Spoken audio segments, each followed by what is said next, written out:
کیا برطانوی فسادات کا سبب بننے والے پاکستانی کو برطانیہ کے حوالے کیا جائے گا؟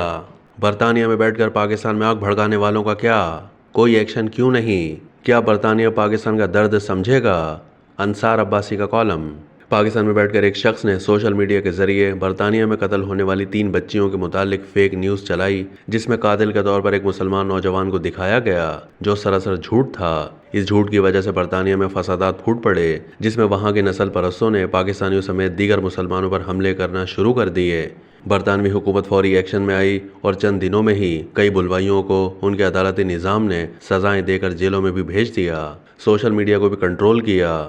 سینئر صحافی انصار عباسی نے اپنے کالم میں اس بارے میں اہم ایشو کی نشاندہی کرتے ہوئے لکھا ہے کہ یہ شروع سے ہی معلوم تھا کہ سوشل میڈیا میں بچیوں کے قتل کے بارے میں جو خبر چلائی گئی ہے وہ جھوٹ اور فیک نیوز تھی، لیکن اس کے باوجود شر پھیلا اور فتنہ بڑھا، اور برطانیہ کو اس نام نہاد آزادی رائے اور سوشل میڈیا کی شرنگیزی اور فتنہ سازی کا بھاری نقصان اٹھانا پڑا، جس کے نام پر برطانیہ میں بیٹھ کر کچھ لوگ پاکستان میں آگ بھڑکا رہے ہیں، یہاں فتنہ فساد کا سبب بن رہے ہیں، یہاں دہشت گردی اور قتل و غارت کروانے کا سبب بن رہے ہیں، لیکن ان کے خلاف نہ کوئی ایکشن ہوا، نہ انہیں پاکستان کے حوالے کیا گیا۔ کالم نگار کے بقول MQM کے بانی الطاف حسین برطانیہ میں بیٹھ کر پاکستان میں کیا کچھ نہیں کرتے رہے، لیکن پاکستان کی درخواست کے باوجود انہیں پاکستان کے حوالے نہیں کیا گیا۔ پچھلے 1-2 سال سے امریکہ، کینیڈا کے ساتھ ساتھ برطانیہ میں موجود پاکستان سے تعلق رکھنے والے کچھ یوٹیوبر اپنی فیک نیوز سے پاکستان میں انتشار پھیلانے کی لگاتار کوشش کر رہے ہیں۔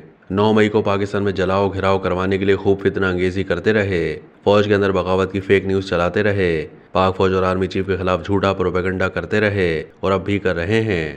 سیاستدانوں اور صحافیوں سمیت جس کے خلاف چاہیں جھوٹ اور سوشل میڈیا کی فیک نیوز کے ذریعے زہر افشانی کر رہے ہیں، لیکن انہیں نہ روکا جا رہا ہے نہ ٹوکا جا رہا ہے۔ برطانیہ میں فسادات کے حوالے سے فیک نیوز چلانے والا مبینہ طور پر ایک پاکستانی نکلا۔ لاہور میں بسنے والے اس پاکستانی کو پہلے پولیس نے گرفتار کیا اور پھر FIA کے حوالے کر دیا۔ ابھی تک یہ معلوم نہیں ہو سکا کہ آیا اس گرفتاری کے پیچھے برطانوی حکومت کی کوئی درخواست تھی یا نہیں۔ بہرحال سوشل میڈیا کی ایسی فتنہ انگیزی اور فیک نیوز کو برداشت نہیں کیا جانا چاہیے اور پاکستان کو اس سلسلے میں اپنی ذمہ داری پوری کرنی چاہیے۔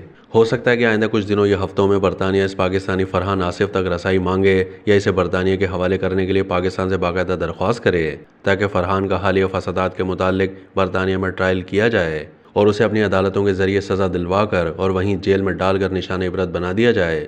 انصار عباسی لکھتے ہیں کہ اگر ایسا ہوتا ہے تو پھر برطانیہ کو پاکستان کے درد کو بھی سمجھنا پڑے گا۔ برطانیہ جس نے ابھی تک اپنے ملک میں بیٹھے ان پاکستانی سیاستدانوں اور یوٹیوبرز کی پاکستان کے خلاف اشتعال انگیزی اور فیک نیوز کے ذریعے پاکستان میں آگ لگانے اور آگ بھڑکانے کے دھندے کو نہ روکا اور نہ انہیں پاکستان کے حوالے کرنے میں کوئی دلچسپی لی، اب الطاف حسین اور عادل راجہ جیسے فسادیوں کو پاکستان کے حوالے کرے۔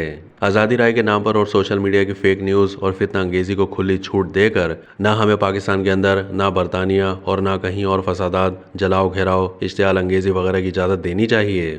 اصول سب کے لیے ایک ہونے چاہیے۔ اگر برطانیہ میں فسادات کروانے والا ملزم پاکستان میں گرفتار ہوتا ہے تو پاکستان میں آگ لگوانے والے اور اسے بھڑکانے والوں کو برطانیہ، امریکہ، یورپ یا وہ کہیں بھی ہوں انہیں بھی گرفتار کیا جانا چاہیے، انہیں بھی سزائیں دی جائیں، اور اگر ان کی حوالگی کی درخواست پاکستان کرتا ہے تو انہیں پاکستان کے حوالے کیا جائے۔